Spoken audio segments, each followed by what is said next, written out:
അല്ല നമ്മുടെ കൂടെയുണ്ടല്ലോ. ലാ തഹ്സൻ ഇന്നല്ലാഹ മഅന. അല്ലാഹു നമുക്ക് ഈമാൻ നൽകുമാറാകട്ടെ. അതുകൊണ്ട് സഹോദര, മുസ്ലിമാണോ, ഈമാനുണ്ടോ, അല്ലാഹയെ വിശ്വാസമുണ്ടോ, അല്ല മതി നിനക്ക്. അല്ല നിന്റെ കൂടെയുണ്ട്.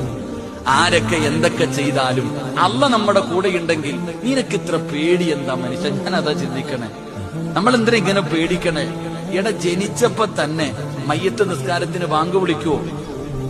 മയ്യത്ത് നിസ്കാരത്തിന് ബാങ്ക് ഇഖാമത്തും വിളിക്കാറുണ്ടോ? ഇല്ല.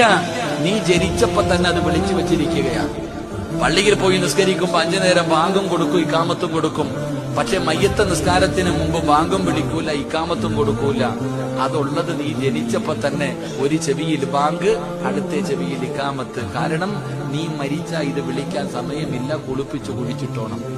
ഇതാ നമ്മുടെ ജീവിതം. ഇതാണ് നമ്മുടെ ജീവിതം. ഇങ്ങനെ നേർച്ചക്കോഴികളെ പോലെ നടക്കണം. നമുക്ക് എന്താ പേടി? അല്ലാഹു നമുക്ക് ഈമാൻ നൽകുമാറാകട്ടെ. ഇതിനാ പേടിക്കണേ? അല്ല നമ്മുടെ കൂടെ ഇല്ല. ചെറുപ്പക്കാരൻ മോനെ, അല്ല കൂടെ ഉണ്ടെങ്കിൽ യാതൊരു ഭയവും വേണ്ട, ഒരു പേടിയും വേണ്ട. ജീവിതത്തിൽ ഇനി എന്തു വന്നാലും അല്ല മതി നമുക്ക്.